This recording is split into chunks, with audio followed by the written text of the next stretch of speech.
ನಮಸ್ಕಾರ.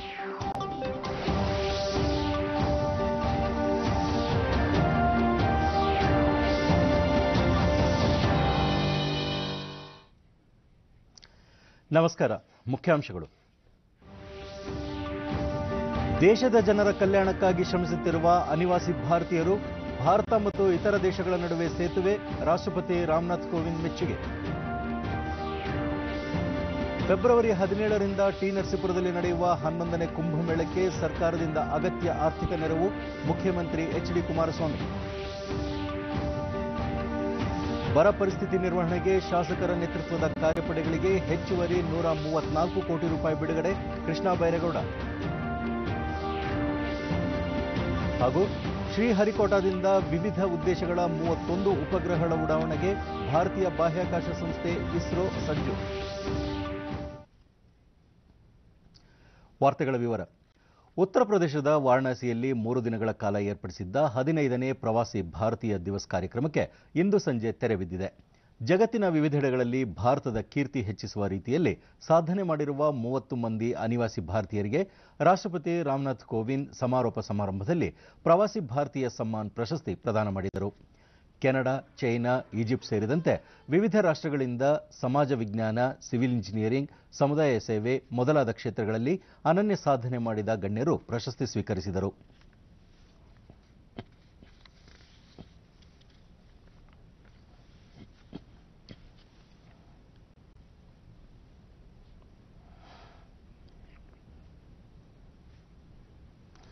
ಬಳಿಕ ರಾಷ್ಟ್ರಪತಿ ರಾಮನಾಥ್ ಕೋವಿಂದ್ ಪ್ರಶಸ್ತಿ ಪುರಸ್ಕೃತರು ವಿದೇಶಗಳಲ್ಲಿ ಭಾರತೀಯ ಸಮುದಾಯದ ಕಲ್ಯಾಣಕ್ಕಾಗಿ ಶ್ರಮಿಸುತ್ತಿದ್ದಾರೆ, ಭಾರತ ಮತ್ತು ಇತರ ದೇಶಗಳ ನಡುವೆ ಜೀವಂತ ಸೇತುವೆಯಂತೆ ಕಾರ್ಯನಿರ್ವಹಿಸುತ್ತಿದ್ದಾರೆ ಎಂದು ಮೆಚ್ಚುಗೆ ವ್ಯಕ್ತಪಡಿಸಿದರು.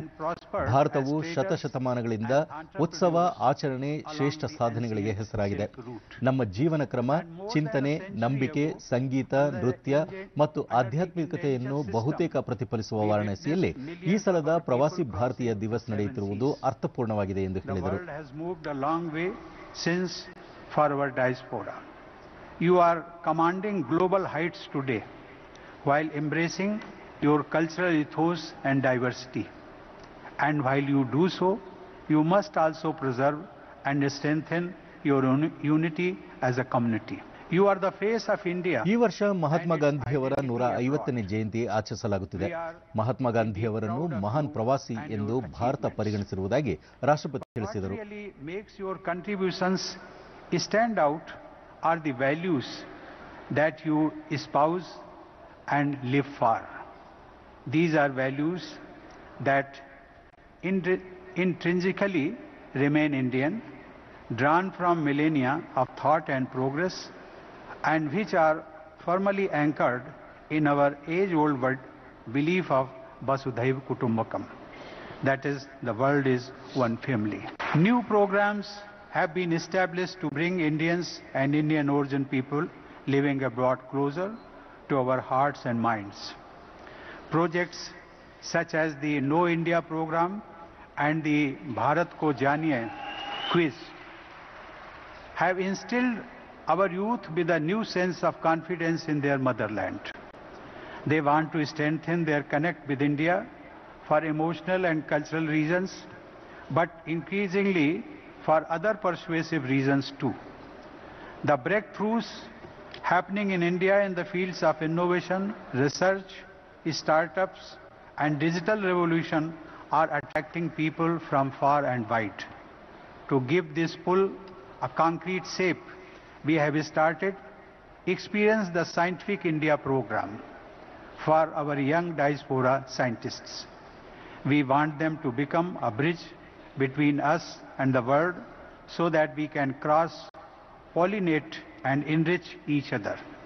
प्रवासी भारतीय सम्मान की ವಿದೇಶಾಂಗ ವ್ಯವಹಾರಗಳ ಸಚಿವೆ ಸುಷ್ಮಾ ಸ್ವರಾಜ್ ಪ್ರವಾಸಿ ಭಾರತೀಯ ಸಮ್ಮಾನ್ ಪ್ರಶಸ್ತಿಗೆ ಉಪರಾಷ್ಟ್ರಪತಿ ಅಧ್ಯಕ್ಷತೆಯ ಸಮಿತಿ ಆಯ್ಕೆ ಮಾಡುತ್ತದೆ. ವಿದೇಶಗಳಲ್ಲಿ ಹೋರಾಟದ ಮೂಲಕ ತಾವು ಆಯ್ದುಕೊಂಡ ಕ್ಷೇತ್ರಗಳಲ್ಲಿ ಅಪೂರ್ವ ಸಾಧನೆ ಮಾಡಿದವರನ್ನು 2 ಶ್ರೇಣಿಗಳಲ್ಲಿ ಆಯ್ಕೆ ಮಾಡಲಾಗುತ್ತದೆ ಎಂದು ವಿವರಿಸಿದರು. लेकिन 2015 में हमने इसे प्रतिवर्ष करने के बजाय प्रति 2 वर्ष पर करना प्रारंभ किया. तो अगर हम 15 ही लोगों को सम्मानित करते तो ये इनके साथ अन्याय होता. इसलिए हमने 2 वर्ष पर तो किया, लेकिन प्रवासी भारतीयों के सम्मानित किए जाने की संख्या में कोई कटौती नहीं की और इसलिए हम 2 वर्ष पर मनाते हैं मगर 30 प्रवासी भारतीयों को सम्मानित करते हैं। ಸರಕು ಮತ್ತು ಸೇವಾ ತೆರಿಗೆ ಜಿಎಸ್ಟಿ ಮೇಲ್ಮನವಿ ನ್ಯಾಯಮಂಡಳಿಯ ರಾಷ್ಟ್ರೀಯ ಪೀಠ ಸ್ಥಾಪನೆ ಪ್ರಸ್ತಾವಕ್ಕೆ ಸರ್ಕಾರ ಸಮ್ಮತಿಸಿದೆ ಎಂದು ಕೇಂದ್ರ ಕಾನೂನು ಸಚಿವ ರವಿಶಂಕರ್ ಪ್ರಸಾದ್ ದೆಹಲಿಯಲ್ಲಿಂದು ಹೇಳಿದ್ದಾರೆ. ಪ್ರಧಾನಿ ನರೇಂದ್ರ ಮೋದಿ ಅಧ್ಯಕ್ಷತೆಯಲ್ಲಿ ಇಂದು ನಡೆದ ಸಚಿವ ಸಂಪುಟ ಸಭೆಯ ನಂತರ ಅವರು ಜಿಎಸ್ಟಿಗೆ ಸಂಬಂಧಿಸಿದ ವಿವಾದಗಳನ್ನು ಶೀಘ್ರದಲ್ಲಿ ಬಗೆಹರಿಸಿಕೊಳ್ಳುವ ನಿಟ್ಟಿನಲ್ಲಿ ಇದೊಂದು ಮಹತ್ವದ ಹೆಜ್ಜೆಯಾಗಿದೆ ಎಂದರು. ಸಂವಿಧಾನದ 280ನೇ ವಿಧಿ ಮತ್ತು 6ನೇ ಶೆಡ್ಯೂಲ್ ತಿದ್ದುಪಡಿಗೆ ಸಂಪುಟ ಸಮ್ಮತಿಸಿದೆ. ಇದು ಅಸ್ಸಾಂ, ಮೇಘಾಲಯ, ತ್ರಿಪುರಾ ಮತ್ತು ಮಿಜೋರಾಂ ರಾಜ್ಯಗಳ ಸ್ವಾಯತ್ತ ಜಿಲ್ಲಾ ಮಂಡಳಿಗಳ ಸಬಲೀಕರಣಕ್ಕೆ ಒತ್ತು ನೀಡಲಿದೆ. ಗ್ರಾಮ ಮತ್ತು ಪುರಸಭಾ ಮಂಡಳಿಗಳಲ್ಲಿ ಮಹಿಳೆಯರಿಗೆ 30% ಮೀಸಲಾತಿ ಒದಗಿಸಲಿದೆ ಎಂದು ಅವರು ವಿವರಿಸಿದರು. ಕೊಲ್ಲಿ ರಾಷ್ಟ್ರಗಳಲ್ಲಿರುವ ಭಾರತೀಯ ಕೆಲಸಗಾರರ ಸುರಕ್ಷತೆ ಮತ್ತು ಘನತೆ ಕಾಪಾಡುವ ನಿಟ್ಟಿನಲ್ಲಿ ಮೊದಲ ಹೆಜ್ಜೆಯಾಗಿ ಕುವೈಟ್ ಸರ್ಕಾರದೊಂದಿಗೆ ಜ್ಞಾಪನ ಪತ್ರಕ್ಕೆ ಸಹಿ ಹಾಕಲಾಗಿದೆ. ಆಹಾರ ಸಂಸ್ಕರಣೆ ವಲಯಕ್ಕೆ ಸಂಬಂಧಿಸಿದಂತೆ ಜಪಾನ್ನೊಂದಿಗೆ ಜ್ಞಾಪನ ಪತ್ರಕ್ಕೆ ಸಹಿ ಹಾಕಲಾಗಿದೆ ಎಂದು ಅವರು ನುಡಿದರು. ದೆಹಲಿಯ ದಿಲ್ಶಾದ್ ಗಾರ್ಡನ್ನಿಂದ ಉತ್ತರ ಪ್ರದೇಶದ ಗಾಜಿಯಾಬಾದ್ವರೆಗಿನ 9.41 ಕಿಲೋಮೀಟರ್ ಉದ್ದದ ಮೆಟ್ರೋ ರೈಲು ಮಾರ್ಗ ವಿಸ್ತರಣೆಗೆ ಸರ್ಕಾರ ಅನುಮೋದನೆ ನೀಡಿದೆ ಎಂದು ಅವರು ತಿಳಿಸಿದರು. कुवैत में, गल्फ कंट्रीज में उनको लेकर हुआ है. इनकी सुरक्षा के विषय में, इनके वर्किंग कंडीशन के बारे में, they need to work with dignity, ये सवाल हमेशा उठते थे. इसी लाइट में चर्चा कई बार चली थी. तो आज ये सब कई बार कॉन्ट्रैक्ट करके भाग जाया करते थे लोग, तो उसमें सेफ्टी के बारे में तो Kuwait government is also agreed. North east के पूरे प्रदेशों में लोकल ऑटोनमस काउंसिल को हम और मजबूत कर रहे हैं. दिल्ली में दिलशाद गार्डन से बस अड्डा गाजियाबाद तक दिल्ली मेट्रो कॉरिडोर को हम लोगों ने एक्सटेंड किया है. ये भी बनकर तैयार है. Distance is 9.41 kilometres. ಮಹಾನ್ ಸ್ವಾತಂತ್ರ್ಯ ಸೇನಾನಿ ನೇತಾಜಿ ಸುಭಾಷ್ ಚಂದ್ರ ಬೋಸ್ ಅವರ 122ನೇ ಜಯಂತಿ ಸ್ಮರಣಾರ್ಥ ಅವರ ಹೆಸರಿರುವ ವಸ್ತು ಸಂಗ್ರಹಾಲಯವನ್ನು ಪ್ರಧಾನಿ ನರೇಂದ್ರ ಮೋದಿ ದೆಹಲಿಯ ಕೆಂಪುಕೋಟೆಯಲ್ಲಿಂದು ಉದ್ಘಾಟಿಸಿ ಸಂಗ್ರಹಾಲಯವಿರುವ ಸಂಕೀರ್ಣವನ್ನು ಕ್ರಾಂತಿ ಮಂದಿರ ಎಂದು ಘೋಷಿಸಿದರು. ಈ ಕುರಿತು ಒಂದು ವರದಿ.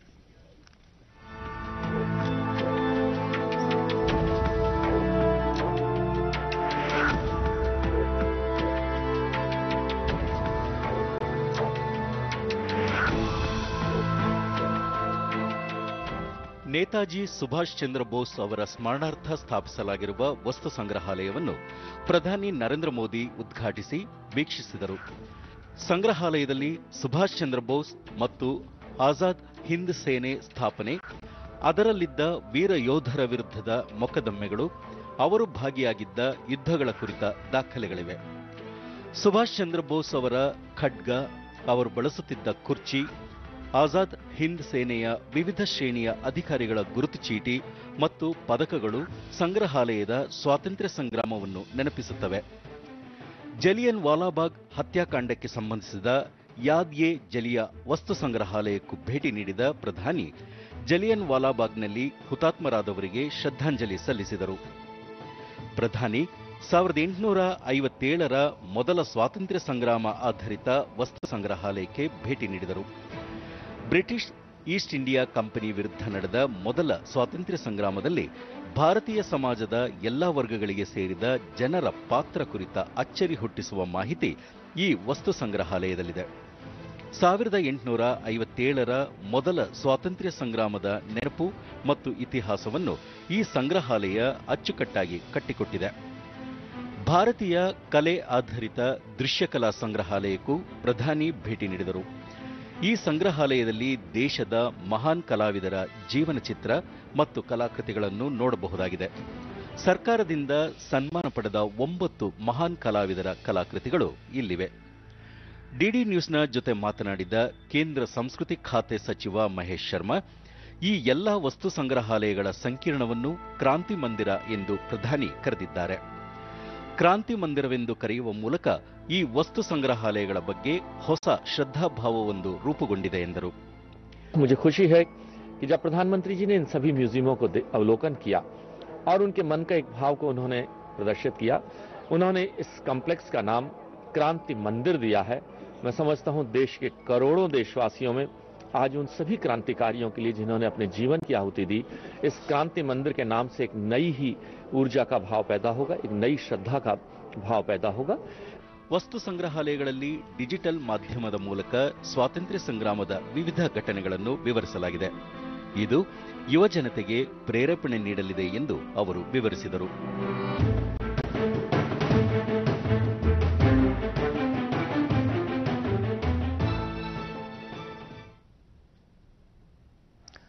ನೇತಾಜಿ ಸುಭಾಷ್ ಚಂದ್ರ ಬೋಸ್ ಅವರ 122ನೇ ಜಯಂತಿ ಅಂಗವಾಗಿ ವಿಧಾನಸೌಧದ ಆವರಣದಲ್ಲಿರುವ ಅವರ ಪ್ರತಿಮೆ ಬಳಿ ಭಾವಚಿತ್ರಕ್ಕೆ ಉಪಮುಖ್ಯಮಂತ್ರಿ ಡಾಕ್ಟರ್ ಜಿ ಪರಮೇಶ್ವರ್ ಇಂದು ಪುಷ್ಪನಮನ ಸಲ್ಲಿಸಿದರು. ಇದೇ ವೇಳೆ ನೇತಾಜಿ ಕುರಿತ ಕಿರು ಪುಸ್ತಕ ಹಾಗೂ ಸಿಡಿಯನ್ನು ಬಿಡುಗಡೆಗೊಳಿಸಲಾಯಿತು.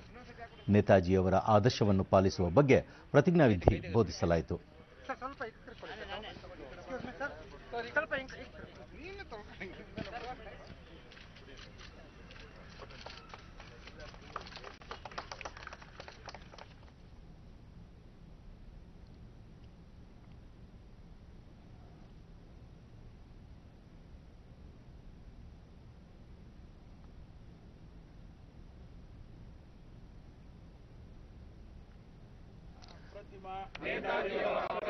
ದೇಶಾಭಿಮಾನವನ್ನು ಆದರ್ಶಪ್ರಾಯವಾಗಿ ಹೊಂದಲು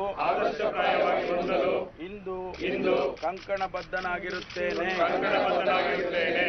ಮಹಾತ್ಮ ಗಾಂಧೀಜಿ ಬಳಿಕ ಪರಮೇಶ್ವರ್ ದೇಶದ ಸ್ವಾತಂತ್ರ್ಯಕ್ಕಾಗಿ ಮಹಾತ್ಮ ಗಾಂಧಿಯವರು ಅಹಿಂಸೆಯ ದಾರಿ ಅನುಸರಿಸಿದರೆ ನೇತಾಜಿಯವರು ಬೇರೊಂದು ದಾರಿಯನ್ನು ಆಯ್ಕೆ ಮಾಡಿಕೊಂಡು ಬ್ರಿಟಿಷರ ವಿರುದ್ಧ ಹೋರಾಡಿದರು. ವಿವೇಕಾನಂದರ ಆಶಯವನ್ನು ಜೀವನದಲ್ಲಿ ಅಳವಡಿಸಿಕೊಂಡಿದ್ದ ಸುಭಾಷ್ ಚಂದ್ರ ಬೋಸ್ ಕಾಂಗ್ರೆಸ್ ಪಕ್ಷದ ಅಧ್ಯಕ್ಷರಾಗಿಯೂ ಕೆಲಸ ಮಾಡಿದ್ದರು ಎಂದು ಸ್ಮರಿಸಿದರು. ಈ ಜನರಿಗೆ ತನ್ನದೇ ಆದಂಥ ಸ್ವತಂತ್ರವಾದ ಬದುಕು ಸಿಗಬೇಕು ಮತ್ತು ಯಾರದೇ ಸಂಕೋಲೆಯಲ್ಲಿ ವಿಶೇಷವಾಗಿ ನೋವನ್ನು ತೊಂದರೆಗಳನ್ನು ಭಾರತೀಯರಾದ ನಾವು ಅನುಭವಿಸಿದ್ದೇವೆ. 200 ವರ್ಷಕ್ಕೂ ಹೆಚ್ಚು ಕಾಲ ನಾವು ಅನುಭವಿಸಿದ್ದೇವೆ.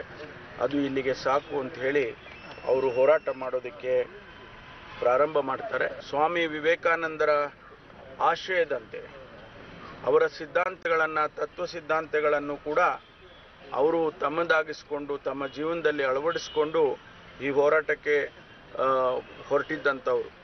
ಕಾಂಗ್ರೆಸ್ ಪಕ್ಷಕ್ಕೆ ಇಂಡಿಯನ್ ನ್ಯಾಷನಲ್ ಪೊಲೀಸ್ ಇಲಾಖೆ ಸಿಬ್ಬಂದಿಯ ವೇತನ ಹಾಗೂ ಇತರ ಸೌಲಭ್ಯಗಳಿಗೆ ಸಂಬಂಧಿಸಿ ಹಿರಿಯ ಪೊಲೀಸ್ ಅಧಿಕಾರಿ ಹೌರಾದ್ಕರ್ ನೇತೃತ್ವದ ಸಮಿತಿ ನೀಡಿರುವ ವರದಿಯ ಶಿಫಾರಸುಗಳನ್ನು ಸರ್ಕಾರ ಒಪ್ಪಿಕೊಂಡಿದ್ದು ಅವುಗಳನ್ನು ಜಾರಿಗೊಳಿಸಲು ಸರ್ಕಾರ ಬದ್ಧವಾಗಿದೆ ಎಂದು ಗೃಹ ಸಚಿವ ಎಂಬಿ ಪಾಟೀಲ್ ಬೆಂಗಳೂರಿನಲ್ಲಿಂದು ತಿಳಿಸಿದ್ದಾರೆ. ರೆಸಾರ್ಟ್ನಲ್ಲಿ ಶಾಸಕರ ನಡುವೆ ನಡೆದ ಹಲ್ಲೆ ಪ್ರಕರಣದ ಬಗ್ಗೆ ಈಗಾಗಲೇ ಪೊಲೀಸರು ಎಫ್ಐಆರ್ ದಾಖಲಿಸಿದ್ದಾರೆ. ಕಾನೂನಿಗಿಂತ ಯಾರೂ ದೊಡ್ಡವರಲ್ಲ. ಶೀಘ್ರ ಆರೋಪಿ ಜೆಎನ್ ಗಣೇಶ್ ಅವರನ್ನು ಪೊಲೀಸ್ ಇಲಾಖೆ ಬಂಧಿಸಲಿದೆ. ಪ್ರಕರಣವನ್ನು ಮುಚ್ಚಿ ಹಾಕಲು ಸರ್ಕಾರ ಪ್ರಯತ್ನಿಸಿಲ್ಲ ಎಂದು ಪ್ರಶ್ನೆಯೊಂದಕ್ಕೆ ಉತ್ತರಿಸಿದರು. ಸದಸ್ಯರಿದ್ದಾರೆ, ಪಕ್ಷಾತೀತವಾಗಿ ಇವತ್ತು ಎಲ್ಲ ಸಂಸತ್ ಸದಸ್ಯರು ಈಗಾಗಲೇ ಎಫ್ಐಆರ್ ಕಂಪ್ಲೇಂಟ್ ಲಾಂಚ್ ಆಗಿದೆ. ಪಕ್ಷನೂ ಕೂಡ ಅವ್ರನ್ನ ಮೇಲೆ ಶಿಸ್ತಿನ ಕ್ರಮ ಕೈಗೊಂಡು ಅವ್ರನ್ನ ಸಸ್ಪೆಂಡ್ ಮಾಡಲಾಗಿದೆ. ಸರ್ಕಾರ, ಗೃಹ ಇಲಾಖೆ ಯಾವುದೇ ಒತ್ತಡದ ಮೇಲೆ ಇಲ್ಲ. ಇವತ್ತು ನಮ್ಮ ಪಕ್ಷನೇ ಮೊದಲು ನಿರ್ಧಾರ ತೆಗೆದುಕೊಂಡಿದ್ದು. ಅವ್ರಿಗೆ ಎಫ್ಐಆರ್ ಮಾಡಲಿಕ್ಕೆ ಪಕ್ಷನೇ ಒಂದು ನಿರ್ದೇಶನ ಕೊಟ್ಟಿರುವಂಥದ್ದು. ಅವ್ರ ಮೇಲೆ ಕ್ರಮವನ್ನು ಕೈತಾರೆ. ಕಾನೂನು ತಮ್ಮ ಕ್ರಮ ಕೈಗೊಳ್ತಾರೆ. ಕಾನೂನು ಯಾರು ದೊಡ್ಡವರಿಲ್ಲ ಅಂತ ಮಾತನ್ನು ಹೇಳಿದ್ದೀನಿ. ಅದು ತುಮಕೂರು ಸಿದ್ಧಗಂಗಾ ಮಠದ ಡಾಕ್ಟರ್ ಶಿವಕುಮಾರ ಸ್ವಾಮೀಜಿಯವರ ಪಾರ್ಥಿವ ಶರೀರದ ಅಂತ್ಯ ಸಂಸ್ಕಾರವನ್ನು ವ್ಯವಸ್ಥಿತವಾಗಿ ನಡೆಸಲು ಸಹಕರಿಸಿದ ಪೊಲೀಸ್ ಇಲಾಖೆ, ಸಾರ್ವಜನಿಕರು, ಅಭಿಮಾನಿಗಳು ಹಾಗೂ ಮಠದ ಭಕ್ತರಿಗೆ ಕೃತಜ್ಞತೆ ಸಲ್ಲಿಸುತ್ತೇನೆ ಎಂದು ಅವರು ತಿಳಿಸಿದರು. ಎಲ್ಲ ಸಿಬ್ಬಂದಿ ತಮಗೆ ಜವಾಬ್ದಾರಿ ವಹಿಸಿದ ಸ್ಥಳದಲ್ಲಿ ನಿಂತು 15 ಲಕ್ಷ ಜನರಿಗೆ, ನಾಡಿನ ವಿವಿಧ ಮಠಾಧೀಶರಿಗೆ, ವಿವಿಧ ರಾಜ್ಯದ ಹಾಗೂ ರಾಷ್ಟ್ರದ ಗಣ್ಯರಿಗೆ ಯಾವುದೇ ಲೋಪವಾಗದಂತೆ ಅಂತಿಮ ದರ್ಶನ ಒದಗಿಸಲು ಒಂದು ಶ್ರಮವನ್ನು ವಹಿಸಿದ್ದಾರೆ. ಇವತ್ತು ಡಿಜಿ ಅವರಿಗೆ ಪ್ರತಿಯೊಬ್ಬರಿಗೂ ಕೂಡ ನಾನು ನನ್ನ ಕೃತಜ್ಞತೆಗಳನ್ನ ಅರ್ಪಣೆ ಮಾಡಲಿಕ್ಕೆ ಬಯಸ್ತೇನೆ. ಮೈಸೂರು ಜಿಲ್ಲೆ ಟಿ ನರಸೀಪುರ ತಾಲೂಕಿನ ತ್ರಿವೇಣಿ ಸಂಗಮ ತಿರುಮಕೂಡಿನಲ್ಲಿ ಫೆಬ್ರವರಿ 17ರಿಂದ 3 ದಿನಗಳ ಕಾಲ ನಡೆಯಲಿರುವ 11ನೇ ಕುಂಭಮೇಳದ ಸಿದ್ಧತೆ ಕುರಿತು ಮುಖ್ಯಮಂತ್ರಿ ಎಚ್ ಡಿ ಕುಮಾರಸ್ವಾಮಿ ಸಚಿವರು ಹಾಗೂ ಅಧಿಕಾರಿಗಳೊಂದಿಗೆ ಬೆಂಗಳೂರಿನಲ್ಲಿಂದು ಸಭೆ ನಡೆಸಿದರು. ಸಚಿವರಾದ ಜಿಟಿ ದೇವೇಗೌಡ, ಸಾರಾ ಮಹೇಶ್, ಡಿಸಿ ತಮ್ಮಣ್ಣ, ಆದಿಚುಂಚನಗಿರಿ ಮಠದ ನಿರ್ಮಲಾನಂದನಾಥ ಸ್ವಾಮಿ, ಸುತ್ತೂರು ಮಠದ ದೇಶಿಕೇಂದ್ರ ಮಹಾಸ್ವಾಮಿ, ಜನಪ್ರತಿನಿಧಿಗಳು ಸೇರಿದಂತೆ ಇನ್ನಿತರರು ಉಪಸ್ಥಿತರಿದ್ದರು. ಮುಖ್ಯಮಂತ್ರಿ ಕುಮಾರಸ್ವಾಮಿ ಉತ್ತರ ಪ್ರದೇಶದಲ್ಲಿ ನಡೆಯುತ್ತಿರುವ ರೀತಿಯಲ್ಲಿ ಕುಂಭಮೇಳ ಯಶಸ್ವಿಯಾಗಿ ನೆರವೇರುವಂತೆ ಎಲ್ಲ ರೀತಿಯ ಅಗತ್ಯ ಕ್ರಮಗಳನ್ನು ಕೈಗೊಳ್ಳಬೇಕೆಂದು ಅಧಿಕಾರಿಗಳಿಗೆ ಸೂಚನೆ ನೀಡಿದರು. ಸರ್ಕಾರ ಅಗತ್ಯ ಆರ್ಥಿಕ ನೆರವನ್ನು ನೀಡಲಿದೆ ಎಂದು ಭರವಸೆ ನೀಡಿದರು. ಬರ್ತಕ್ಕಂಥ ಪ್ರತಿಯೊಬ್ಬ ಭಕ್ತರಿಗೆ ಈ ಸರ್ಕಾರದಲ್ಲಿ ಒಳ್ಳೆ ರೀತಿಯ ವ್ಯವಸ್ಥೆಗಳನ್ನು ಮಾಡಿದ್ರು ಅಂತಕ್ಕಂಥ ಒಂದು ಭಾವನೆಗಳು ಮತ್ತು ಎಲ್ರಿಗೂ ಆ ಒಂದು ಭಕ್ತಿಯ ಒಂದು ಹಿನ್ನೆಲೆಯಲ್ಲಿ ಬರ್ತಾರೆ. ಎಲ್ಲರೂ ನೆಮ್ಮದಿಯಿಂದ ಹೋಗಬೇಕು. ಕಳೆದ 7 ತಿಂಗಳ ನಮ್ಮ ಒಂದು ಮೈತ್ರಿ ಸರ್ಕಾರದ ಅವಧಿಯಲ್ಲಿ ಅತ್ಯುತ್ತಮವಾದಂಥ ಸೇವೆ ಮಾಡಿದ್ದೀರಿ. ನಮ್ಮ ಎಲ್ಲ ಇಲಾಖೆ ಅಧಿಕಾರಿಗಳಿಗೆ ನಾನು ವಿಶೇಷವಾಗಿ ಒಂದೊಂದೇ ಇಲಾಖೆದು ಚರ್ಚೆ ಮಾಡ್ಲಿಕ್ಕೆ ಹೋಗೋದಿಲ್ಲ. ಇವತ್ತು ನಮ್ಮ 4 ಜನ ಮಂತ್ರಿಗಳೇನಿದೆ ಆ ಭಾಗದಲ್ಲಿ ನೀವು 4 ಜನ ಒಂದು ಕೋಆರ್ಡಿನೇಟ್ ಮಾಡಿ ಪರಮ ಪೂಜ್ಯರುಗಳು ಏನ್ ನಮಗೆ ಡೈರೆಕ್ಷನ್ ಕೊಡ್ತಾರೆ ಈ ಒಂದು ಕಾರ್ಯಕ್ರಮ ಅತ್ಯಂತ ಯಶಸ್ವಿಯಾಗಿ ಆಗ್ತಕ್ಕಂಥದ್ದಕ್ಕೆ ಅವರ ಒಂದು ಸಲಹೆಗಳನ್ನು ತೆಗೆದುಕೊಳ್ಳೋದ್ರ ಮುಖಾಂತರ ಉತ್ತಮವಾದಂಥ ರೀತಿಯಲ್ಲಿ ಈ ಕಾರ್ಯಕ್ರಮ ನಡೆಸಬೇಕು ಅಂತಕ್ಕಂಥದ್ದನ್ನು ನಿಮ್ಮೆಲ್ಲರಿಗೆ ನಾನು ಸೂಚನೆ ಕೊಟ್ಟು ಬಯಸ್ತೇನೆ. ಮೈಸೂರು ಜಿಲ್ಲಾ ಉಸ್ತುವಾರಿ ಸಚಿವ ಜಿಟಿ ದೇವೇಗೌಡ ದಕ್ಷಿಣ ಭಾರತದಲ್ಲಿ ಕುಂಭಮೇಳ ಯಶಸ್ವಿಯಾಗಿ ನಡೆಯುವಂತೆ ಅಧಿಕಾರಿಗಳು ಸಹಕರಿಸಬೇಕು ಎಂದು ಮನವಿ ಮಾಡಿದರು.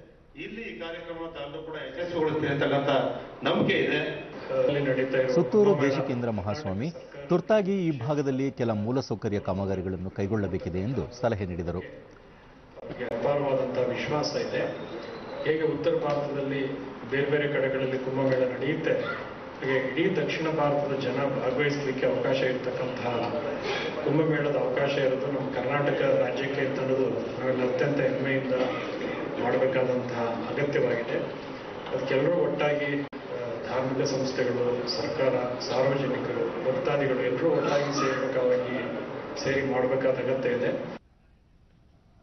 ರಾಜ್ಯದ ಎಲ್ಲ ಗ್ರಾಮಗಳಲ್ಲಿ ಸ್ವಚ್ಛತೆ ಕಾಪಾಡುವ ನಿಟ್ಟಿನಲ್ಲಿ ಕ್ರಮ ಕೈಗೊಳ್ಳಲಾಗಿದ್ದು, ಸ್ವಚ್ಛ ಭಾರತ ನಿರ್ಮಾಣಕ್ಕೆ ಪ್ರತಿಯೊಬ್ಬರೂ ಕೈಜೋಡಿಸಬೇಕು ಎಂದು ಗ್ರಾಮೀಣಾಭಿವೃದ್ಧಿ ಸಚಿವ ಕೃಷ್ಣ ಬೈರೇಗೌಡ ಕರೆ ನೀಡಿದ್ದಾರೆ. ಮೈಸೂರಿನ ಜಿಲ್ಲಾ ಪಂಚಾಯಿತಿ ಸಭಾಂಗಣದಲ್ಲಿಂದು ರಾಜ್ಯ ಮಟ್ಟದ ಪ್ರಗತಿ ಪರಿಶೀಲನಾ ಸಭೆಯಲ್ಲಿ ಅವರು ಕಳೆದ 3-4 ವರ್ಷಗಳಿಂದ ರಾಜ್ಯದಲ್ಲಿ ಬರ ಪರಿಸ್ಥಿತಿ ಇದೆ, ಉದ್ಯೋಗ ಖಾತ್ರಿ ಯೋಜನೆಯಲ್ಲಿ ಗ್ರಾಮೀಣ ಪ್ರದೇಶದ ಜನರಿಗೆ ಉದ್ಯೋಗ ಕಲ್ಪಿಸಲಾಗುತ್ತಿದ್ದು ಪರಿಣಾಮಕಾರಿಯಾಗಿ ಅನುಷ್ಠಾನಗೊಳಿಸಲು ಅಧಿಕಾರಿಗಳು ಕ್ರಮ ಕೈಗೊಳ್ಳಬೇಕು ಎಂದು ಸೂಚಿಸಿದರು. ರಾಜ್ಯದಲ್ಲಿ 162 ತಾಲೂಕುಗಳನ್ನು ಬರಪೀಡಿತ ಪ್ರದೇಶವೆಂದು ಘೋಷಿಸಲಾಗಿದೆ. ರಾಜ್ಯದಲ್ಲಿನ 646 ಗ್ರಾಮಗಳಲ್ಲಿ ಕುಡಿಯುವ ನೀರಿನ ಸಮಸ್ಯೆ ಇದ್ದು 284 ಗ್ರಾಮಗಳಿಗೆ ಟ್ಯಾಂಕ್ ಹಾಗೂ 382 ಗ್ರಾಮಗಳಿಗೆ ಖಾಸಗಿ ಬೋರ್ವೆಲ್ಗಳ ಮೂಲಕ ನೀರಿನ ಸರಬರಾಜು ಮಾಡಲಾಗುತ್ತಿದೆ. ಪರಿಹಾರ ಕಾರ್ಯ ಕೈಗೊಳ್ಳಲು ಶಾಸಕರ ನೇತೃತ್ವದ ಕಾರ್ಯಪಡೆಗಳಿಗೆ ಹೆಚ್ಚುವರಿ 134 ಕೋಟಿ ರೂಪಾಯಿಗಳನ್ನು ಬಿಡುಗಡೆಗೊಳಿಸಲಾಗಿದೆ ಎಂದು ತಿಳಿಸಿದರು. ರಾಜ್ಯದಲ್ಲಿ 29,000 ಕುಡಿಯುವ ನೀರಿನ ಕಾಮಗಾರಿಗಳ ಪೈಕಿ 27,000 ಕಾಮಗಾರಿಗಳು ಪೂರ್ಣಗೊಂಡಿವೆ. ಉಳಿದ ಕಾಮಗಾರಿಗಳನ್ನು ಫೆಬ್ರವರಿ, ಮಾರ್ಚ್ ವೇಳೆಗೆ ಮುಗಿಸಲಾಗುವುದು. ಇದಕ್ಕಾಗಿ 2,600 ಕೋಟಿ ರೂಪಾಯಿ ಅನುದಾನವನ್ನು ಒದಗಿಸಲಾಗುತ್ತಿದೆ ಎಂದು ಹೇಳಿದರು. ಕುಡಿಯುವ ನೀರು ಸಮಸ್ಯೆ ಇರೋ ಕಡೆ ಖಾಸಗಿ ಬೋರ್ವೆಲ್ಗಳನ್ನು ಬಾಡಿಗೆ ಪಡೆದು ಅದರ ಮುಖಾಂತರ ಕುಡಿಯುವ ನೀರಿನ ಸಮಸ್ಯೆಯನ್ನು ಪರಿಹಾರ ಮಾಡುವಂತಹದ್ದು ಕ್ರಮವನ್ನು ಕೈಗೊಂಡಿದ್ದೇವೆ. ಸೊ ಒಟ್ಟು ಸುಮಾರು 646 ಗ್ರಾಮಗಳಲ್ಲಿ ಕುಡಿಯುವ ನೀರಿನ ಸಮಸ್ಯೆ ಇದೆ. ಅವುಗಳಲ್ಲಿ 284 ಗ್ರಾಮಗಳಲ್ಲಿ ಟ್ಯಾಂಕರ್ ಮುಖಾಂತರ ಸರಬರಾಜು ಮಾಡ್ತಾ ಇದ್ದೇವೆ. 362 ಗ್ರಾಮಗಳಲ್ಲಿ ಖಾಸಗಿ ಬೋರ್ವೆಲ್ಲನ್ನು ಬಾಡಿಗೆ ಪಡೆದು ಆ ನೀರನ್ನು ಕುಡಿಯೋದಕ್ಕೆ ಕೊಡೋದರ ಮುಖಾಂತರ ಸಮಸ್ಯೆಯನ್ನು ಪರಿಹರಿಸ್ತಾ ಇದ್ದೇವೆ. ಇವು ತುರ್ತು ಪರಿಹಾರ. ಸಿದ್ಧಗಂಗಾ ಶ್ರೀಗಳು ನಿಧನರಾದ ಹಿನ್ನೆಲೆಯಲ್ಲಿ ರಾಜ್ಯ ಸರ್ಕಾರ 3 ದಿನ ಶೋಕಾಚರಣೆ ಘೋಷಿಸಿದ್ದರೂ ಕೆಲವು ಶಾಲಾ ಕಾಲೇಜುಗಳು ಕಾರ್ಯನಿರ್ವಹಿಸಿರುವ ಬಗ್ಗೆ ಸಂಬಂಧಪಟ್ಟ ಇಲಾಖೆಯ ಸಚಿವರೊಂದಿಗೆ ಚರ್ಚಿಸಲಾಗುವುದು ಎಂದು ಉಪಮುಖ್ಯಮಂತ್ರಿ ಡಾ ಜಿ ಪರಮೇಶ್ವರ್ ಬೆಂಗಳೂರಿನಲ್ಲಿಂದು ತಿಳಿಸಿದ್ದಾರೆ. ಸ್ವಾಮೀಜಿ ಅವರು ಕಾಯಕವೇ ಕೈಲಾಸ ಎಂಬ ತತ್ವದಲ್ಲಿ ನಂಬಿಕೆ ಇರಿಸಿದ್ದರು. ಕೆಲಸ ಮಾಡುವ ಮೂಲಕ ಅವರ ಆತ್ಮಕ್ಕೆ ಶಾಂತಿ ಕೋರಿದ್ದೇವೆ ಎಂದು ಕೆಲವರು ಸಮರ್ಥನೆ ನೀಡಿದ್ದಾರೆ. ಆದರೂ ಈ ಬಗ್ಗೆ ಮುಖ್ಯಮಂತ್ರಿಯವರ ಗಮನಕ್ಕೆ ತಂದು ಮುಂದಿನ ತೀರ್ಮಾನ ಕೈಗೊಳ್ಳಲಾಗುವುದು ಎಂದು ಹೇಳಿದರು. ಅಭಿಪ್ರಾಯ ಏನು ಅಂತ ಹೇಳಿದ್ರೆ, ಪರಮಪೂಜ್ಯ ಸ್ವಾಮೀಜಿಯವರು ಕಾಯಕವೇ ಕೈಲಾಸ ಅಂತ ಹೇಳಿ ನಂಬಿಕೆಯನ್ನ ಇಟ್ಕೊಂಡಿದ್ದಂಥವ್ರು. ಬಸವಣ್ಣನವರು ಏನು ಹೇಳಿದ್ರು ಅದರಲ್ಲಿ ಚಾಚು ತಪ್ಪದೆ ಅವರ ಇಡೀ ಜೀವನದಲ್ಲಿ 111 ವರ್ಷದ ಬದುಕಿನಲ್ಲಿ ಅವರು ಬಸವಣ್ಣನನ್ನ ಅನುಸರಿಸಿದಂಥವ್ರು. ಕಾಯಕವೇ ಕೈಲಾಸ ಅಂತೇಳಿ ಕೆಲಸ ಮಾಡಬೇಕು, ಅದೇ ನಿಮಗೆ ಕೈಲಾಸ ಹಾಗೆ ಅಂತ. ಆ ಹಿನ್ನೆಲೆಯಲ್ಲಿ ಕೆಲವರು ನಾವು ಕೆಲಸ ಮಾಡಿ ಅವರ ಆತ್ಮಕ್ಕೆ ಶಾಂತಿಯನ್ನು ತೋರಿಸ್ತೇವೆ, ಆ ರೀತಿಯಲ್ಲಿ ನಾವು ಏನು ಈ ರಜೆ ಘೋಷಣೆ ಮಾಡಿರೋದು ಸರಿ ಇಲ್ಲ ಹಾಗೆ ಅನ್ನುವಂಥ ಅಭಿಪ್ರಾಯವನ್ನು ಕೂಡ ಅನೇಕ ಜನ ತಿಳಿಸಿದ್ದಾರೆ. ಹಾಗಾಗಿ ಯಾವ ಕಾರಣಕ್ಕೆ ಈ ಶಾಲಾ ಕಾಲೇಜುಗಳಾಗಲಿ ಅಥವಾ ವೈಯಕ್ತಿಕವಾಗಿ ಕೆಲವರು ವ್ಯಕ್ತಿಗಳಾಗಲಿ ಅವರು ಆ ರೀತಿ ಮಾಡಿದ್ದಾರೆ ಅಂತ ನಮಗೆ ತಿಳಿಸೋದಕ್ಕೆ ಅಥವಾ ತಿಳ್ಕೊಳ್ಳೋದಕ್ಕೆ ಸಾಧ್ಯ ಆಗಿಲ್ಲ ಇಲ್ಲಿವರೆಗೆ. ಅದನ್ನು ನಾವು ಪರಿಶೀಲನೆ ಮಾಡಿ ಆ ನಂತರ ಏನು ಮಾಡಬೇಕು ಅನ್ನೋದನ್ನ ಯೋಚನೆ ಮಾಡಿ. ಅದಕ್ಕೆ ಈಗಾಗಲೇ ರೆಸಾರ್ಟ್ನಲ್ಲಿ ಶಾಸಕರು ಹೊಡೆದಾಡಿಕೊಂಡ ಪ್ರಕರಣ ಸಂಬಂಧ ಪಕ್ಷ ಈಗಾಗಲೇ ಜೆಎನ್ ಗಣೇಶ್ ಅವರನ್ನು ಅಮಾನತುಗೊಳಿಸಿ ತನಿಖೆ ನಡೆಸಲು ತೀರ್ಮಾನಿಸಿದೆ. ಇತ್ತೀಚೆಗೆ ರಾಜಕೀಯ ಮೌಲ್ಯಗಳು ಕುಸಿಯುತ್ತಿರುವುದು ಬೇಸರದ ಸಂಗತಿ ಎಂದು ಹೇಳಿದರು. ಕಾನೂನಿನಾತ್ಮಕವಾಗಿ ಕ್ರಮ ತಗೊಳ್ಬೇಕು ಹಾಗೆ ಅಂತೇಳಿ ಮಾಡಿದ್ದಾರೆ. ಕೇಂದ್ರ ಸರ್ಕಾರದ ಮಹತ್ವಾಕಾಂಕ್ಷೆಯ ಆಯುಷ್ಮಾನ್ ಭಾರತ್ ಆರೋಗ್ಯ ಯೋಜನೆಯಡಿ ರಾಮನಗರ ಜಿಲ್ಲೆಯ ಚನ್ನಪಟ್ಟಣ ತಾಲೂಕಿನಲ್ಲಿ ಹಲವರು ಪ್ರಯೋಜನ ಪಡೆದುಕೊಂಡಿದ್ದಾರೆ. ಬಿಪಿಎಲ್ ಹಾಗೂ ಎಪಿಎಲ್ ಕಾರ್ಡ್ದಾರರು ಇದರ ಉಪಯೋಗವನ್ನು ಗರಿಷ್ಠ ಮಟ್ಟದಲ್ಲಿ ಪಡೆದುಕೊಳ್ಳುತ್ತಿದ್ದು, ಜಿಲ್ಲಾ ಹೋಬಳಿ ಕೇಂದ್ರಗಳಲ್ಲಿ ನೋಂದಣಿಗಾಗಿ ಪ್ರತ್ಯೇಕ ವಿತರಣಾ ಕೌಂಟರ್ ತೆರೆಯಲಾಗಿದೆ.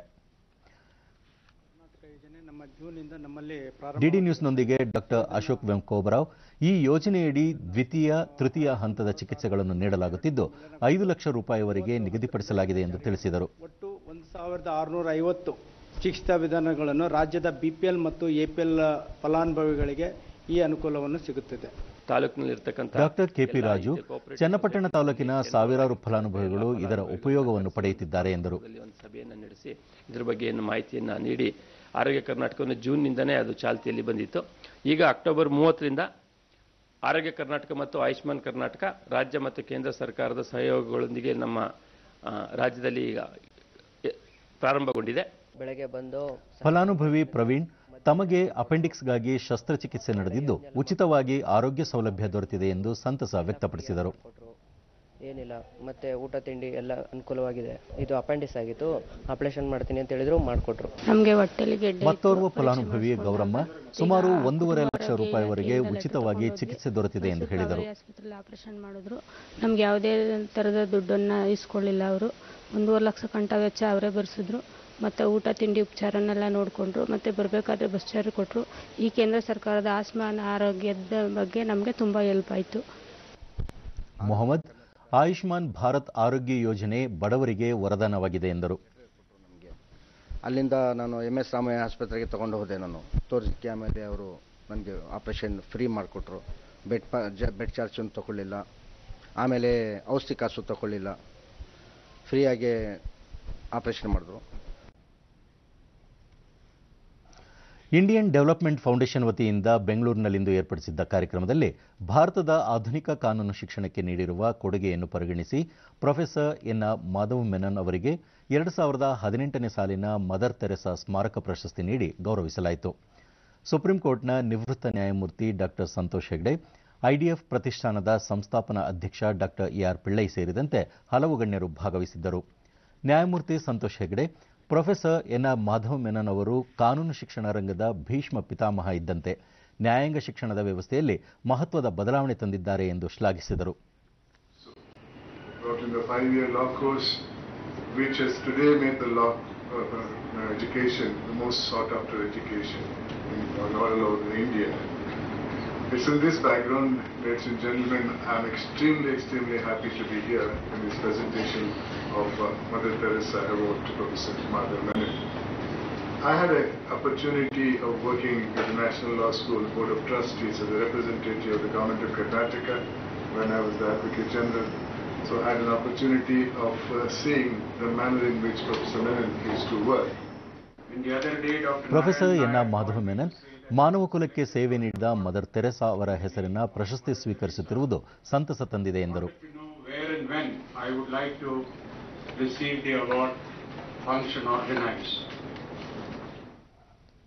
ಭಾರತೀಯ ತೋಟಗಾರಿಕಾ ಸಂಶೋಧನಾ ಸಂಸ್ಥೆ ವತಿಯಿಂದ ಬೆಂಗಳೂರಿನ ಹೆಸರುಘಟ್ಟದ IIHR ಆವರಣದಲ್ಲಿ ಏರ್ಪಡಿಸಿರುವ 3 ದಿನಗಳ ರಾಷ್ಟ್ರೀಯ ತೋಟಗಾರಿಕಾ ಮೇಳಕ್ಕೆ ಇಂದು ಚಾಲನೆ ದೊರೆತಿದೆ. ವಿವಿಧ ತೋಟಗಾರಿಕಾ ಉತ್ಪನ್ನಗಳ ಪ್ರದರ್ಶನ ಮತ್ತು ಮಾರಾಟ ನಡೆಯುತ್ತಿದೆ. 3 ದಿನಗಳ ಮೇಳದಲ್ಲಿ ಕೃಷಿ ತಜ್ಞರು, ತೋಟಗಾರಿಕಾ ಕ್ಷೇತ್ರದಲ್ಲಿ ಸಾಧನೆ ಮಾಡಿದ ರೈತರು ಪಾಲ್ಗೊಳ್ಳುತ್ತಿದ್ದಾರೆ. ಕೃಷಿ ಯಂತ್ರೋಪಕರಣಗಳ ಪ್ರದರ್ಶನ ಕೂಡ ಗಮನ ಸೆಳೆಯುತ್ತಿದೆ.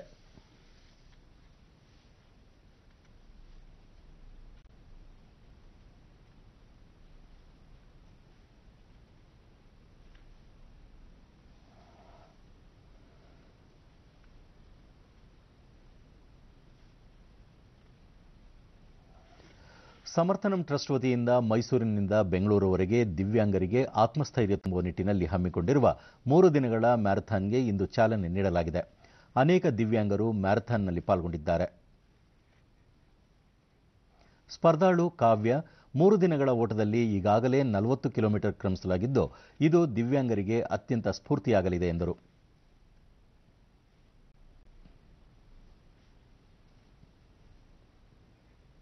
ಕಿಲೋಮೀಟರ್ ಓಡ್ತಿದ್ದೀವಿ. ಇವಾಗ ಬೆಳಗ್ಗೆ ಮಾರ್ನಿಂಗ್ 5:30ಗೆನೋ ಬಿಟ್ವಿ. ಇವಾಗ 45 ಆಗೈತೆ. ಇನ್ನು ಬ್ಯಾಲೆನ್ಸ್ 100 ಕಿಲೋಮೀಟರ್ ಓಡಬೇಕು. ನಾವು 45 ಮುಗಿಸಿರೋದು ಇನ್ನು ಫುಲ್ ಎನರ್ಜಿ ಆಗಿದ್ದೀವಿ. ಇನ್ನು 100 ಕಿಲೋಮೀಟರ್ ಎನರ್ಜಿ ಓಡ್ತೀವಿ ಅಂತ ಹೇಳ್ತೀವಿ. 42.2 ಕಿಲೋಮೀಟರ್. ವಿನುತಾ ಉತ್ಸಾಹದಿಂದ ತಾವು ಪಾಲ್ಗೊಂಡಿದ್ದು ಬೆಂಗಳೂರಿನ ಕಂಠೀರವ ಕ್ರೀಡಾಂಗಣದವರೆಗೆ ಕ್ರಮಿಸಲಾಗುವುದು ಎಂದು ತಿಳಿಸಿದರು. ಯಾವುದು ಇದಿಲ್ಲ ಅಂತ ಸಾಧ್ಯ ಇಲ್ಲ ಅಂತ ನಾವು ಇದನ್ನು ತೋರಿಸ್ಕೊಡೋಕೆ ಹೊರಟಿದ್ದೀವಿ ಅಷ್ಟೇ. ಇದು ಪಿಂಕಥಾನ್ ಮತ್ತು ಟ್ರಸ್ಟ್ನ ಸದಸ್ಯರಾದ ನಂದೀಶ್ ಕುಮಾರ್ ಮತ್ತು ಭೂಮಿಕಾ ದಿವ್ಯಾಂಗರಲ್ಲಿ ಸ್ಫೂರ್ತಿಯನ್ನು ತುಂಬಲು ಇಂತಹ ಕಾರ್ಯಕ್ರಮ ಆಯೋಜಿಸಲಾಗಿದೆ ಎಂದರು. 6 ಜನ ಹುಡುಗರು ಅಂಗವಿಕಲರು ಹಾಗೂ 6 ಜನ ಗೈಡ್ಸ್ಗಳಾಗಿ ನಾವು ಓಡ್ತಾ ಇದ್ದೀವಿ. ಇದರಲ್ಲಿ ಮುಖ್ಯ ಅಂಶ ಏನಂದ್ರೆ, ಈ ಅಂಗವಿಕಲರು ಅವರಿಗೆ ಎಲ್ಲ ರೀತಿ ಬಲ ಇದೆ, ಶಕ್ತಿ ಇದೆ, ಅವ್ರಿಗೊಂದು ಅವಕಾಶ ಬೇಕು. ಈ ಅವಕಾಶದಿಂದ ಅವ್ರು ಅವರು ಹೇಳಕ್ಕೆ ಇಷ್ಟಪಡ್ತಾರೆ ಅಂದರೆ, ನಾವು ಸಹ ಮಾಡ್ಬೋದು, ಹಾಗೂ ನಮ್ಮಲ್ಲೂ ಸಹ ಶಕ್ತಿ ಇದೆ. ನಾವು ಇದೊಂದೇ ಅಲ್ಲ, ಇನ್ನೂ ಇದಕ್ಕಿಂತ ಜಾಸ್ತಿ ಸಹ ಮಾಡೋಕ್ಕೆ ನಮಗೆ ಎಬಿಲಿಟಿ ಇದೆ. ಅದಕ್ಕೋಸ್ಕರ ನಾವು ಇವ್ರನ್ನ ಮೈಸೂರಿಂದ ಬೆಂಗಳೂರಿಗೆ ಇವತ್ತಿನ ಬೆಳಗಿನ ಜಾವ 5:00 ಶುರು ಮಾಡಿ ಇವಾಗ ಮಂಡ್ಯ ತಲುಪಿ, ಮಂಡ್ಯದಿಂದ ಮಳವಳ್ಳಿ ಮದ್ದೂರ್ಗೆ ತಲುಪ್ತಾ ಇದ್ದೀವಿ. We are running 45 kilometers from Mysore to Bangalore over 3 days, and we have trained for this for the last 6 months, and these people have already done 2 full marathons, and the people with me are the 31 ಉಪಗ್ರಹಗಳ ಉಡಾವಣೆಗೆ ಭಾರತೀಯ ಬಾಹ್ಯಾಕಾಶ ಸಂಸ್ಥೆ ಇಸ್ರೋ ಸಜ್ಜುಗೊಂಡಿದೆ. ಶ್ರೀಹರಿಕೋಟಾದಲ್ಲಿರುವ ಸತೀಶ್ ಧವನ್ ಬಾಹ್ಯಾಕಾಶ ಕೇಂದ್ರದಿಂದ PSLV C-44 rocket ಉಪಗ್ರಹಗಳನ್ನು ಹೊತ್ತು ನಭಕ್ಕೆ ನಾಳೆ ಮಧ್ಯರಾತ್ರಿ ಚಿಮ್ಮಲಿದೆ. ಇದು ಈ ವರ್ಷದ ಪ್ರಥಮ ಉಡಾವಣೆಯಾಗಿದ್ದು, ವಿವಿಧ ಉದ್ದೇಶಗಳ 31 ಉಪಗ್ರಹಗಳ ಪೈಕಿ ವಿದ್ಯಾರ್ಥಿಗಳೇ ತಯಾರಿಸಿರುವ ಕಲಾಂಸ್ಯಾಟ್ ಮತ್ತು ಮೈಕ್ರೋಸ್ಯಾಟ್ R ಉಪಗ್ರಹಗಳನ್ನು ಕಕ್ಷೆಗೆ ಸೇರಿಸಲಾಗುತ್ತಿದೆ. ಈ ತಿಂಗಳ 26ರಂದು ನಡೆಯಲಿರುವ ಗಣರಾಜ್ಯೋತ್ಸವ ಪಥಸಂಚಲನ ಹಿನ್ನೆಲೆಯಲ್ಲಿ ದೆಹಲಿಯಲ್ಲಿಂದು ಬಿಗಿ ಭದ್ರತೆ ನಡುವೆ ಸಂಪೂರ್ಣ ಸಮವಸ್ತ್ರದೊಂದಿಗೆ ತಾಲೀಮು ನಡೆಯಿತು. ವಿಜಯ್ ಚೌಕ್ನಿಂದ ಕೆಂಪುಕೋಟೆವರೆಗಿನ ಗಣರಾಜ್ಯೋತ್ಸವ ಪಥಸಂಚಲನ ನಡೆಯುವ ಮಾರ್ಗದಲ್ಲೇ ಸುಗಮ ತಾಲೀಮು ನಡೆಸುವ ಸಲುವಾಗಿ ವ್ಯಾಪಕ ವಾಹನ ನಿಯಂತ್ರಣ ವ್ಯವಸ್ಥೆ ಕೈಗೊಳ್ಳಲಾಗಿತ್ತು.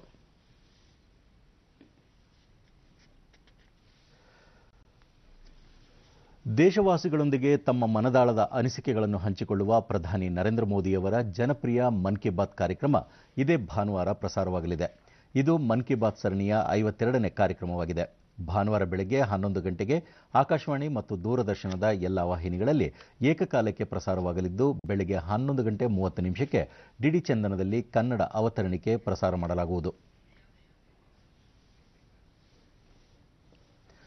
ನಿಷೇಧಿತ ಭಯೋತ್ಪಾದಕ ಸಂಘಟನೆ ISIS ಜತೆ ಸಂಪರ್ಕ ಹೊಂದಿದ್ದ ಆರೋಪ ಹಿನ್ನೆಲೆಯಲ್ಲಿ ಮಹಾರಾಷ್ಟ್ರದ ಭಯೋತ್ಪಾದಕ ನಿಗ್ರಹ ಪಡೆ ATS ಥಾಣೆ ಮತ್ತು ಔರಂಗಾಬಾದ್ನಲ್ಲಿ 9 ಮಂದಿಯನ್ನು ಬಂಧಿಸಿದೆ. ಖಚಿತ ಮಾಹಿತಿ ಆಧರಿಸಿ ಸೋಮವಾರ ತಡರಾತ್ರಿಯಿಂದ ಮಂಗಳವಾರ ಬೆಳಗ್ಗೆವರೆಗೆ ATS ಥಾಣೆಯ ಅಮೃತನಗರ, ಮೋತಿಬಾಗ್ ಮತ್ತು ಅಲ್ಮಾಸ್ ಕಾಲೋನಿ ಹಾಗೂ ಔರಂಗಾಬಾದ್ನ ಕೈಸರ್ ಕಾಲೋನಿ, ರಾಹತ್ ಕಾಲೋನಿ ಮತ್ತು ದಂಡಿ ಮಹಲ್ ಪ್ರದೇಶಗಳಲ್ಲಿ ಕಾರ್ಯಾಚರಣೆ ನಡೆಸಿ ಸಂಶಯಾಸ್ಪದ ವ್ಯಕ್ತಿಗಳನ್ನು ಬಂಧಿಸಿತು. ಈ ಸಂದರ್ಭದಲ್ಲಿ ಕೆಲವು ರಾಸಾಯನಿಕಗಳು, ಆಸಿಡ್ ಬಾಟಲಿಗಳು, ಚೂರಿಗಳು, ಮೊಬೈಲ್ ಫೋನ್, ಹಾರ್ಡ್ ಡಿಸ್ಕ್ ಮತ್ತು ಸಿಮ್ ಕಾರ್ಡ್ಗಳನ್ನು ವಶಪಡಿಸಿಕೊಳ್ಳಲಾಗಿದೆ. ಆರೋಪಿಗಳ ವಿರುದ್ಧ ಭಾರತೀಯ ದಂಡ ಸಂಹಿತೆಯ 120ನೇ ವಿಧಿ ಕಾನೂನುಬಾಹಿರ ಚಟುವಟಿಕೆ ತಡೆ ಕಾಯ್ದೆ ಮತ್ತು ಬಾಂಬೆ ಪೊಲೀಸ್ ಕಾಯ್ದೆ ಅನ್ವಯ ಮೊಕದ್ದಮೆ ದಾಖಲಿಸಲಾಗಿದೆ. ಕೊನೆಯಲ್ಲಿ ಮತ್ತೊಮ್ಮೆ ಮುಖ್ಯಾಂಶಗಳು. ದೇಶದ ಜನರ ಕಲ್ಯಾಣಕ್ಕಾಗಿ ಶ್ರಮಿಸುತ್ತಿರುವ ಅನಿವಾಸಿ ಭಾರತೀಯರು, ಭಾರತ ಮತ್ತು ಇತರ ದೇಶಗಳ ನಡುವೆ ಸೇತುವೆ, ರಾಷ್ಟ್ರಪತಿ ರಾಮನಾಥ್ ಕೋವಿಂದ್ ಮೆಚ್ಚುಗೆ. ಫೆಬ್ರವರಿ 17ರಿಂದ ಟಿ ನರಸೀಪುರದಲ್ಲಿ ನಡೆಯುವ 11ನೇ ಕುಂಭಮೇಳಕ್ಕೆ ಸರ್ಕಾರದಿಂದ ಅಗತ್ಯ ಆರ್ಥಿಕ ನೆರವು, ಮುಖ್ಯಮಂತ್ರಿ HD ಕುಮಾರಸ್ವಾಮಿ. ಬರ ಪರಿಸ್ಥಿತಿ ನಿರ್ವಹಣೆಗೆ ಶಾಸಕರ ನೇತೃತ್ವದ ಕಾರ್ಯಪಡೆಗಳಿಗೆ ಹೆಚ್ಚುವರಿ 134 ಕೋಟಿ ರೂಪಾಯಿ ಬಿಡುಗಡೆ, ಕೃಷ್ಣ ಬೈರೇಗೌಡ. ಹಾಗೂ ಶ್ರೀಹರಿಕೋಟಾದಿಂದ ವಿವಿಧ ಉದ್ದೇಶಗಳ 31 ಉಪಗ್ರಹಗಳ ಉಡಾವಣೆಗೆ ಭಾರತೀಯ ಬಾಹ್ಯಾಕಾಶ ಸಂಸ್ಥೆ ಇಸ್ರೋ ಸಜ್ಜು. ಇಲ್ಲಿಗೆ ಇಂದಿನ ವಾರ್ತಾ ಪ್ರಸಾರ ಮುಕ್ತಾಯವಾಯಿತು. ಸತ್ಯ, ಸಮರ್ಥ, ಸಂಪೂರ್ಣ ಸುದ್ದಿಗಾಗಿ ವೀಕ್ಷಿಸಿ ಚಂದನ ವಾರ್ತೆ. ನಮ್ಮ ಮುಂದಿನ ವಾರ್ತಾ ಪ್ರಸಾರ ನಾಳೆ ಬೆಳಗ್ಗೆ 7:45 ಡಿಡಿ ಚಂದನದಲ್ಲಿ. ನಮಸ್ಕಾರ.